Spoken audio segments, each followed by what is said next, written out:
नमस्कार प्यारे साथियों। आशा करता हूँ कि आप सबके परिवार में सब कुशल मंगल होंगे। होली का यह त्यौहार आपके परिवार, हमारे समाज और राष्ट्र के लिए उन्नति के नए रास्ते खोलते हुए सबको खुशियाँ प्रदान करे।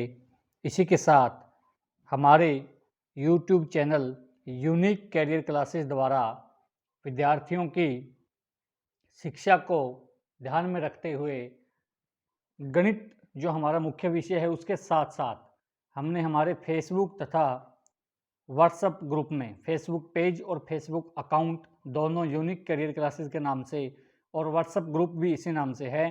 तो इन तीनों पर आप सबके समक्ष प्रतिदिन एक नया प्रश्न जो कि करंट अफेयर्स यानी समय सामयिकी तथा विज्ञान से संबंधित होता है, वो एक प्रश्न आपको प्रतिदिन दिया जाता है।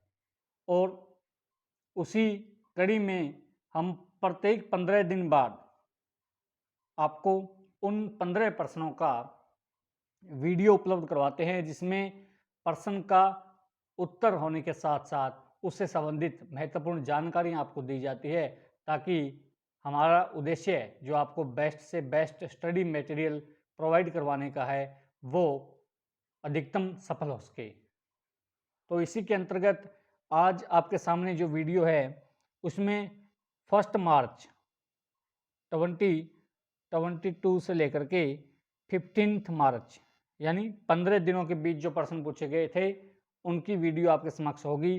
तो आइए इसकी शुरुआत करते हैं और सभी साथी वीडियो को अंत तक देखें, क्योंकि आपको प्रत्येक प्रश्न का उत्तर तो मिलेगा ही मिलेगा, उससे संबंधित कुछ और जानकारी मिलेगी जो आपके उस टॉपिक को, उस कंसेप्ट को क्लियर करने में मददगार साबित होगी। और अगर आपको वीडियो अच्छी लगे तो चैनल को सब्सक्राइब तो आपने कर ही दिया होगा, अगर नहीं किया तो सबसे पहले यही काम करें और वीडियो को लाइक और शेयर ज़रूर करें, ताकि हमारा हौसला बना रहे और हम इसी क्षेत्र में आगे बढ़ते हुए लगातार अपना बेस्ट आपको देते रहें। तो आइए इसकी शुरुआत करते हैं। सबसे पहला प्रश्न जो 1 मार्च को आपसे पूछा गया था, भारत की स्थलीय सीमा कितने देशों से मिलती है? देखिए, हमारी जो बाउंड्री है भारत की, जो सीमा है, समुद्री सीमा भी है, स्थलीय सीमा भी है। तो स्थलीय सीमा यानी ऐसे कितने देश हैं भारत के आसपास जिनमें स्थल के माध्यम से आवागमन किया जा सकता है? तो इसका सही उत्तर हमारा रहेगा ऑप्शन डी, यानी 7 देश ऐसे हैं जिनमें आवागमन स्थलीय माध्यम से भारत से किया जा सकता है। और इतना ही नहीं, सिर्फ ऑप्शन डी कह करके हम पल्ला नहीं झाड़ेंगे आपसे। देखिए कौन से 7 देश हैं ये जानकारी भी आपको दी जाएगी। इसको आप ऐसे याद कर सकते हो, बचपन में MBA किया, बचपन में MBA किया। अब इसको एक्सप्लेन करते हैं। देखिए, बचपन, बै का मतलब है बांग्लादेश, चे यहाँ चीन के लिए है, पै का अर्थ है पाकिस्तान, नए से प्रदर्शित होगा नेपाल, में यहाँ खाली रहेगा, एम का मतलब म्यांमार, बी भूटान, 2 बी हैं। देखिए, एक बचपन में और एक MBA में, तो एक बांग्लादेश है और एक भूटान है। और ए का मतलब है अफगानिस्तान। ये वो 7 देश हैं जिनके साथ भारत की स्थलीय सीमा लगती है। और इसी के साथ एक पॉइंट और कि बांग्लादेश की सीमा जो भारत के साथ लगती है 4096 किलोमीटर लंबी है। ये 7 देशों में सबसे बड़ी स्थलीय सीमा है। यानी अगर ये पूछा जाए कि भारत की सबसे बड़ी सीमा रेखा या स्थलीय सीमा रेखा किस देश के साथ लगती है, तो हमारा उत्तर होगा बांग्लादेश। 4096 किलोमीटर लंबी यह सीमा रेखा है, जिसको रेड क्लिफ यानी जो भारत और पाकिस्तान के बीच है या भारत और बांग्लादेश के बीच है, दोनों को रेड क्लिफ कहा जाता है। और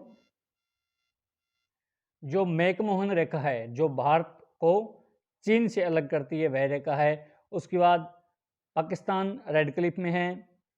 और नेपाल की बात करें तो पहले अफगानिस्तान है, अफगानिस्तान के लिए रेखा है डुरन रेखा, जो भारत को अफगानिस्तान से अलग करती है, वो है डुरन रेखा।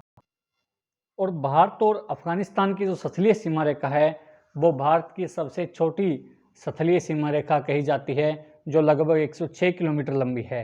सबसे लंबी स्थलीय सीमा रेखा भारत की बांग्लादेश के साथ जो 4096 किलोमीटर लंबी, और सबसे छोटी सीमा रेखा भारत की अफगानिस्तान के साथ है जो लगभग 106 किलोमीटर लंबी है। और भारत की कुल स्थलीय सीमा रेखा लगभग 15,000 किलोमीटर से भी ऊपर है। तो ये 7 देश बचपन में MBA किया इस तरह आप याद रख सकते हो, जो भारत के साथ स्थलीय सीमाएं साझा करते हैं। दूसरा क्वेश्चन देखिए जो 2 मार्च को पूछा गया था, राष्ट्रीय मतदाता दिवस कब मनाया जाता है?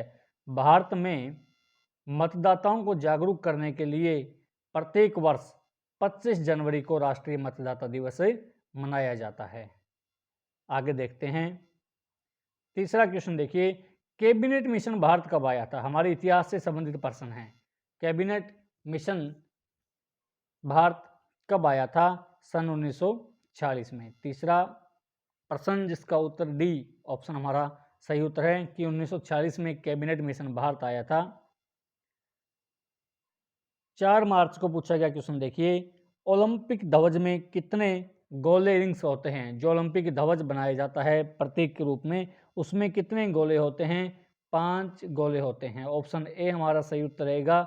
ओलंपिक खेल जो कि प्रत्येक 4 वर्ष के अंतराल के बाद आयोजित किए जाते हैं, और इसे पिछली वीडियो में यह भी बताया गया था आपको कि इस बार जो 2020 ओलंपिक हुए थे उसके पश्चात आने वाले 2024, 28 और 32 तक की जानकारी आपको इससे पहली वीडियो में दी गई थी, जिसमें 28 फरवरी तक के समस्त प्रश्नों का उत्तर आपको दिया गया था।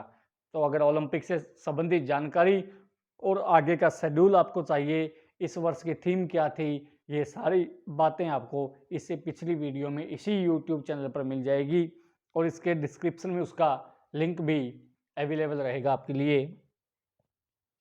अगला क्वेश्चन देखिए, 5 मार्च को पूछा गया था, हाथी किस राज्य का राज्य पशु है? जैसे भारत देश यानी राष्ट्र का राष्ट्रीय पक्षी होता है, राष्ट्रीय पशु होता है, उसी तरह राज्य के लिए राजकीय पशु और राजकीय पक्षी होता है। इसी सीरीज में ये पूछा गया आपसे कि हाथी किस राज्य का राज्य पशु होता है, तो ऑप्शन डी झारखंड राज्य है जिसकी राजधानी रांची है, इस राज्य का राज्य पशु हाथी होता है। देखिए बड़ा अच्छा क्वेश्चन है, 7 मार्च को आपसे पूछा गया था, भारत ने किस खेल में ओलंपिक में 8 बार स्वर्ण पदक जीता है? देखिए जैसा कि हम सभी जानते हैं कि भारत एक ऐसा देश है जहां पर क्रिकेट का जादू एक 3-4 साल के बच्चे से लेकर के और बुजुर्गों तक के दिमाग पर छाया रहता है। यानी एक ऐसा खेल है जिसने अपना रुतबा इतना अधिक फैला दिया कि हम बाकी खेलों को गौण यानी द्वितीय समझने लगे। लेकिन अगर हम ओलंपिक खेलों की बात करें तो जो हमारा गर्व है, हमारा गर्व भारत का राष्ट्रीय खेल हॉकी, और उस खेल में भारत ने इतिहास के रूप में गोल्ड मेडल हासिल किए हैं। लेकिन ये जानकारी क्रिकेट के रुतबे के आगे हमारे तक पहुंच नहीं पाती, और जब एग्जाम में ऐसा प्रश्न आता है तो अधिकतर बच्चे क्रिकेट को सिलेक्ट करते हैं। क्रिकेट ओलंपिक में है ही नहीं। तो भारत ने किस खेल में ओलंपिक में 8 बार स्वर्ण पदक जीता और 8 बार गोल्ड मेडल जीता है भारत ने? कौन से खेल में? हॉकी के खेल में, जो हमारा राष्ट्रीय खेल भी है। India's hockey team is the most successful team ever in the Olympics, यानी ओलंपिक में भारत ने जितने खेलों में हिस्सा लिया है उनमें से सबसे सफल जो है वो हमारा हॉकी का खेल रहा है। हैविंग वोन ए टोटल ऑफ 8 गोल्ड मेडल, अब तक 8 गोल्ड मेडल हासिल किए हैं। 1928 के ओलंपिक में, 1932, 36, देखिए 3 ओलंपिक्स लगातार, 1928, 32 और 36। उसके बाद 1948 में, 1952 में, 1956 में फिर लगातार 3 ओलंपिक, फिर 1964 और 1980, 8 बार भारतीय हॉकी टीम ने ओलंपिक में गोल्ड मेडल हासिल किया है। बड़ा गर्व है हमारे लिए कि हमारा राष्ट्रीय खेल भी है ये। India also has the best overall performance in Olympic history with 83 victories out of 134 matches played, और ओवरऑल बेस्ट परफॉर्मेंस भारत की रही है हॉकी के खेल में, जिसने अब तक ओलंपिक में 134 खेल खेले हैं। 34 बार उन्होंने अपनी प्रतिभा दिखाई है, और उसमें से 83 बार जो है वह जीत हमारे हाथ लगी है। अगला क्वेश्चन देखिए, 8 मार्च को पूछा गया था, बिल्कुल करंट में 8 मार्च का क्वेश्चन और 8 मार्च से ही संबंधित। अंतर्राष्ट्रीय महिला दिवस कब मनाया जाता है? महिला सशक्तिकरण, महिला शिक्षा और महिला उत्थान, यानी हमारे समाज में महिलाओं को किस तरह का हिस्सा दिया जाना चाहिए, किस तरह के सत्र पर हम उनको देखना चाहते हैं, इन सभी विषयों को उजागर करने हेतु और विशेषकर नारी शिक्षा और नारी सशक्तिकरण को बढ़ावा देने हेतु जो अंतर्राष्ट्रीय महिला दिवस मनाया जाता है, प्रत्येक वर्ष 8 मार्च को इसका आयोजित किया जाता है। हर जगह हर क्षेत्र में अपने अलग अलग ढंग से इसका आयोजन होता है। कहीं महिलाओं से संबंधित खेल प्रतियोगिताएं होती है, कहीं शिक्षा के क्षेत्र में श्रेष्ठ प्रदर्शन करने वाली महिलाओं को सम्मानित किया जाता है। यानी पूरा दिन कुल मिलाकर महिलाओं के नाम रहता है। अलग अलग क्षेत्र में महिलाएं अपनी प्रतिभा उस दिन दिखाती है या जिन्होंने पीछे यानी बैकग्राउंड में दिखाई थी उनको सम्मानित किया जाता है। तो प्रत्येक वर्ष 8 मार्च को अंतर्राष्ट्रीय महिला दिवस का आयोजन किया जाता है। 9 मार्च को पूछा गया क्वेश्चन देखिए, राज्यसभा के सदस्यों की अधिकतम संख्या कितनी होती है? राज्यसभा एक ऐसा सदन जो कभी भी विघटित नहीं होता। हमारी लोकसभा विघटित हो जाती है 5 साल बाद, हमारी जो राज्य की विधानसभा हैं वो विघटित हो जाती है 5 साल बाद। हालांकि यहाँ तक कि हमारी ग्राम पंचायत भी विघटित हो जाती है प्रत्येक 5 वर्ष के अंतराल के बाद, लेकिन राज्यसभा एक ऐसा सदन है जो कभी भी विघटित नहीं होता और उसमें अधिकतम सदस्य होते हैं 250। मनोनीत अधिकतर 245 किए जाते हैं, लेकिन अधिकतम 250 कर सकते हैं। संविधान के अनुच्छेद 80 के अनुसार राज्यसभा में 250 सदस्य होते हैं, जिनमें से 238 सदस्य निर्वाचित किए जाते हैं। राज्यों से आते हैं, अलग अलग प्रांतों से संबंध रखते हैं, और 12 सदस्य भारत के राष्ट्रपति द्वारा नाम निर्देशित किए जाते हैं। भारत के राष्ट्रपति महोदय 12 सदस्यों को मनोनीत करते हैं। वो सदस्य जो खेल के क्षेत्र में, साहित्य के क्षेत्र में, कला के क्षेत्र में या देश की अखंडता को सुनिश्चित करने के लिए कार्य करते हैं, उनमें से कुछ प्रमुख और श्रेष्ठ प्रदर्शन करने वाले 12 व्यक्तियों को राष्ट्रपति महोदय द्वारा मनोनीत किया जाता है। और राज्यसभा को स्थायी निकाय कहा जाता है। अभी जो बात मैंने बताई थी, स्थायी निकाय क्यों कहा जाता है? क्योंकि इसका कभी विघटन नहीं होता। विघटन का मतलब ये सदन राज्यसभा कभी भी एक समय में खाली नहीं होता है, क्योंकि इसके 1/3 सदस्य 2 वर्ष बाद सेवानिवृत्त हो जाते हैं। प्रत्येक सदस्य का सामान्य काल 6 वर्ष का होता है। एक सदस्य जब चुना जाता है तो उसका सामान्य काल 6 वर्ष का होता है, लेकिन इसके 1/3 सदस्य यानी लगभग तीसरे हिस्से के जो सदस्य हैं वो 2 वर्ष के बाद सेवानिवृत्त कर दिए जाते हैं और नए ले लिए जाते हैं। इस तरह ये राज्यसभा हमारा सदन जो है ये निरंतर रूप से बना रहता है और कभी भी पूरा विघटित नहीं होता। यानी इसके पूरी राज्यसभा के चुनाव जो एक समय में एक साथ नहीं होते। 1/3 सदस्य 2 वर्ष बाद बदल दिए जाते हैं और एक सदस्य जब मनोनीत होता है तो उसका सामान्य काल 6 वर्ष का होता है। लेकिन अगर कोई सदस्य बाई इलेक्शन, जिसे हम मध्य अवधि चुनाव कहते हैं, उस तरह या जो आम इलेक्शन के अलावा उपचुनाव जिसे हम कहते हैं, उस पद्धति से मनोनीत होकर आता है तो वो बचे हुए समय के लिए ही निर्वाचित माना जाता है, उसको 6 वर्ष का समय नहीं दिया जाता। अब ये आपके सामने जानकारी कि प्रत्येक राज्य में कितने सदस्य चुने जाते हैं राज्यसभा के लिए यहाँ दे रखा है। आंध्र प्रदेश से 11 सदस्य मनोनीत होते हैं, अरुणाचल प्रदेश से 1 सदस्य होता है, असम से 7 सदस्य हैं। ये पूरी लिस्ट आपके सामने है, आप अच्छे से इसको नोट कर सकते हैं। और कुछ महत्वपूर्ण पॉइंट्स हम इसमें पढ़ेंगे कि सबसे अधिक सदस्य अगर बात करें इस सदन में, सबसे अधिक सदस्य किस राज्य से निर्वाचित किए जाते हैं, तो वो है हमारा उत्तर प्रदेश राज्य।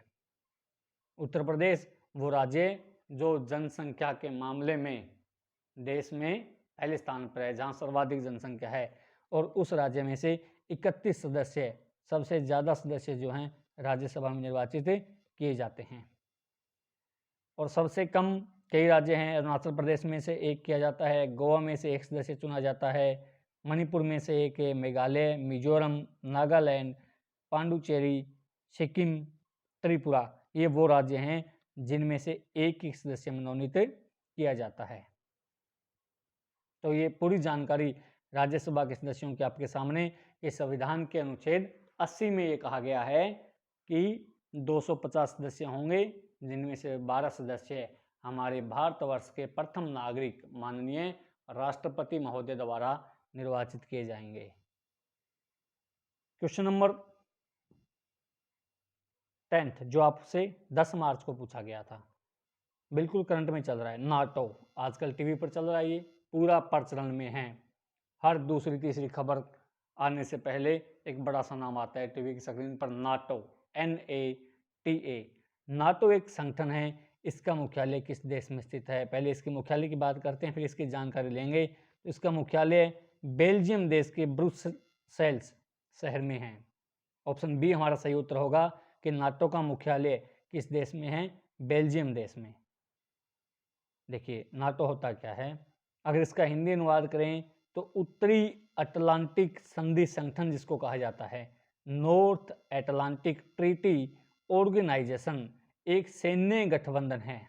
यानी एक ऐसा गठबंधन है जिसमें सेनाओं से संबंधित विषयों पर सहमति बनी है, जिसकी स्थापना 4 अप्रैल 1949 को हुई थी और इसका मुख्यालय ब्रुसेल्स बेल्जियम में है।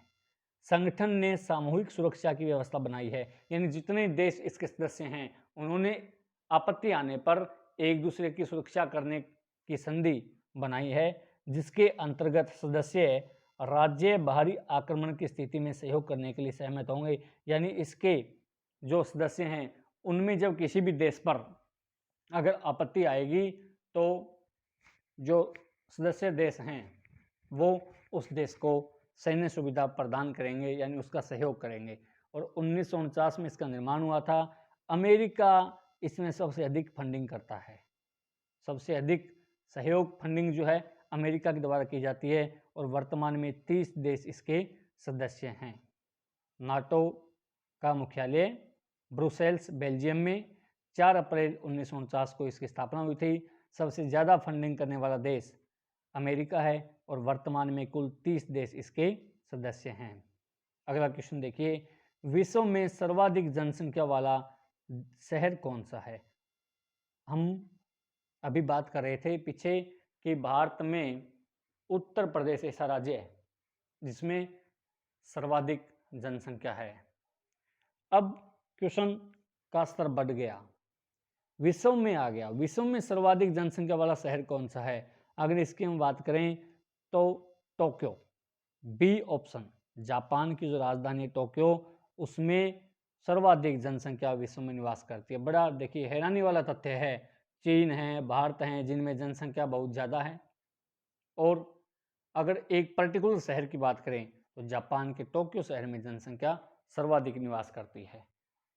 ये एक ऐसा शहर है, शहर की गणना करें तो टोक्यो ऐसा शहर जहाँ पर किसी भी शहर अन्य शहरों के मुकाबले दुनिया में सबसे ज़्यादा जनसंख्या निवास करती है। देखिए जापान तकनीक के मामले में अच्छे स्टैंड पर है। औसतन 1500 भूकंप जापान में आते हैं और उतनी प्राकृतिक आपदाओं का सामना करते हुए भी जापान अपने आप को स्थिर और एक अच्छे स्टैंड पर बनाए रखे हैं। देखिए वर्ल्ड सिटी पॉपुलेशन 2022, ये कुछ जानकारी 2022 की ताज़ा जानकारी आपके सामने है कि सर्वाधिक जनसंख्या विश्व में किस शहर की है। तो पहले स्थान पर है इसमें टोक्यो। ये अनुमानित जनसंख्या है जो आपके सामने दिखाई गई है, 3,74,35,191। घटती बढ़ती रहती है प्रतिदिन जनसंख्या, ये तो आप भी जानते हो, लेकिन ये पर्टिकुलर डे की एवरेज है कि 2022 के जनवरी फरवरी के आसपास इतनी रही होगी।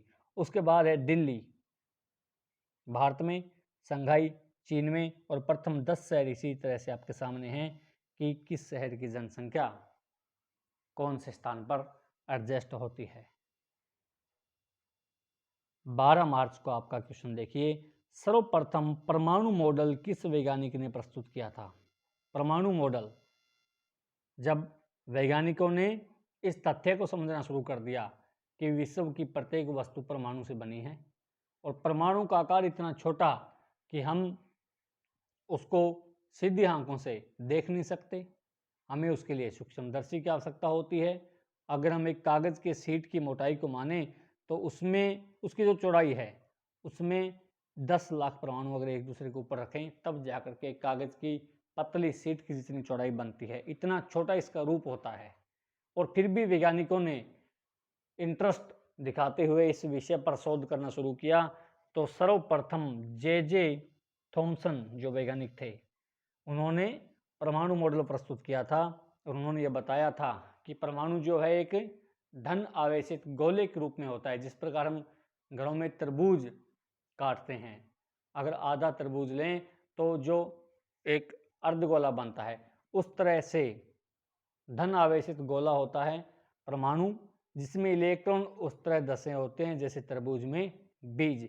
ये परिभाषा जे थॉमसन ने अपने जो परमाणु मॉडल था जो सबसे पहले उन्होंने दिया था उसमें ये जानकारी दी थी।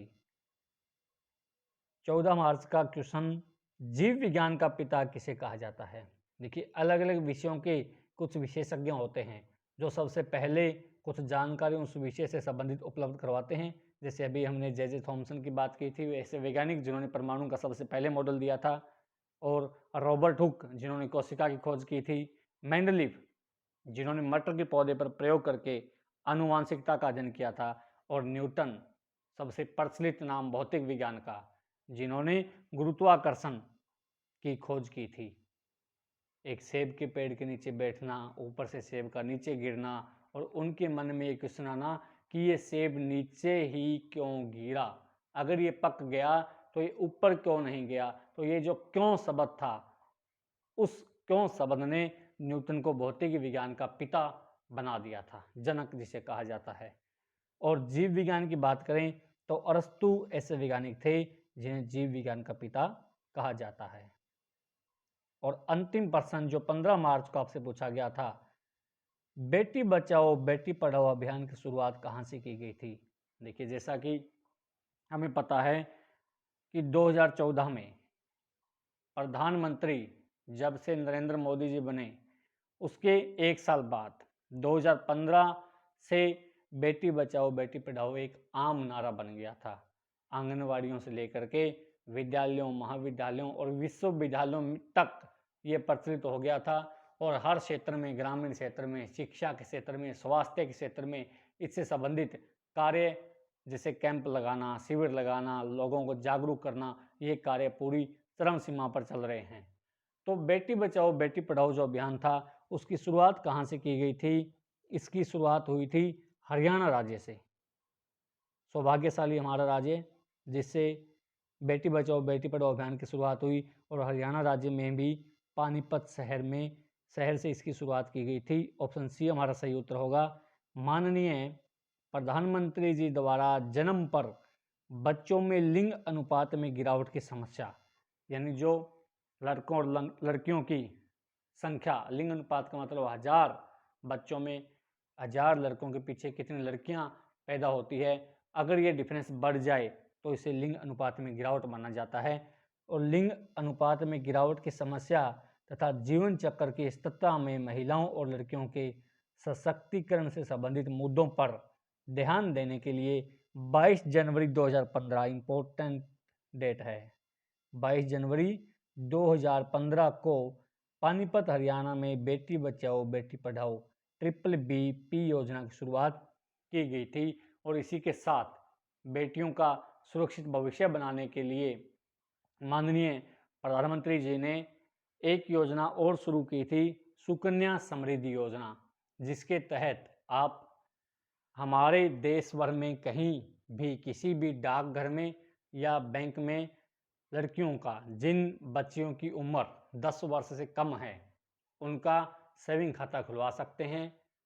250 रुपये से वो खाता शुरू हो जाएगा, और उस खाते में आप खाता खुलने की डेट के बाद 15 साल तक जितना पैसा जमा करोगे उस पर 7% के आसपास आपको ब्याज मिलेगा, और जब खाते की अवधि 21 साल हो जाएगी तब आपको वो पैसा उपलब्ध होगा। उसके बीच में आप बच्चे की उम्र 18 वर्ष होने पर शिक्षा का प्रस्ताव या शादी का प्रस्ताव दिखा करके, अभी तो सरकार 21 वर्ष करने की सोच रही है उम्र शादी की भी, तो शिक्षा का या शादी का प्रस्ताव दिखा करके आधे पैसे उस खाते में से निकलवा सकते हैं। और सुकन्या समृद्धि योजना एक ऐसी योजना जिसमें कोई बाउंडेशन नहीं है, पहला खाता है ये जिसमें किसी प्रकार का बंधन नहीं है, कोई समय सीमा नहीं है। आप एक सप्ताह में 2 बार पैसे जमा करा सकते हो, 4 बार जमा करवा सकते हो, आप महीने में 3 बार करवा सकते हो। अगर आप किसान हैं, खेती करते हो, तो आप 6 महीने के बाद भी यानी साल में 2 बार पैसा जमा करवा सकते हो, तो आप पर किसी प्रकार का कोई एक्स्ट्रा चार्ज इसमें नहीं लिया जाएगा। तो जहाँ तक ये वीडियो आप पहुँचा सकते हो उतनी ज़्यादा शेयर करने की कोशिश करना, ताकि जिन माता पिता के बच्चियाँ हैं, लड़कियाँ संतान हैं, वो अपनी लड़कियों का भविष्य सुरक्षित करने के लिए, ताकि शादी के समय या उसकी उच्च शिक्षा के समय माता पिता पर बोझ का एहसास ना हो, इसलिए वो 10 वर्ष से कम उम्र की सभी लड़कियों का सुकन्या समृद्धि का खाता खुलवाना सुनिश्चित करें। तो ये जानकारी आपको बेटी बचाओ बेटी पढ़ाओ अभियान के साथ ही दे दी गई, और इसी तरह हर कोशिश रहेगी कि 15 क्वेश्चंस के बहाने से आपको अधिक से अधिक जानकारी हर 15वें दिन उपलब्ध करवाई जाए। तो आप बने रहिए हमारे साथ। दोबारा इस महीने के अंत में यानी 30 मार्च को, जो 16 मार्च से 30 मार्च के बीच आपसे प्रश्न पूछे जाएंगे, उसकी वीडियो आपको मिल जाएगी। और आप इसी तरह चैनल पर बने रहें। अगर आप एचटेट, रीट, सीटेट और अन्य प्रतियोगी परीक्षाओं के लिए गणित सीखना चाहते हैं, तो आप या तो मेरे मोबाइल नंबर 9991412110 पर कॉल करके पर्सनली जानकारी ले सकते हैं, नहीं तो चैनल सब्सक्राइब करें, वहाँ पर भी आपको नोटिफिकेशन मिलता रहेगा। उसके लिए भी हम ट्रिकी मैथ्स की वीडियो अवेलेबल करवाएंगे, ठीक है। बहुत सारे टीचर्स लगे हुए हैं ये काम करवाने में भी, लेकिन जो आपको मटेरियल यहाँ मिलेगा वो शायद कहीं नहीं मिलेगा, क्योंकि हम देख करके नहीं करवाते। हम खुद, अगर मैं आपको ये कहता हूँ कि आपको 27th की टेबल आनी चाहिए, तो पहले मुझे खुद को आनी चाहिए। तो इस तरह की जानकारी, इस तरह का हौसला हमारे पास है, इस तरह का जज्बा है खुद में, तभी आपको हम उपलब्ध करवाएंगे जानकारी। तो आप ज़्यादा से ज़्यादा इस चैनल को शेयर करें, चैनल को सब्सक्राइब करें, वीडियो पर कमेंट अवश्य करें कि आपको जानकारी कैसी लगी। और आज की वीडियो में इतना ही। आगे बने रहिए, अगली वीडियो में मिलेंगे एक दिन के बाद। धन्यवाद।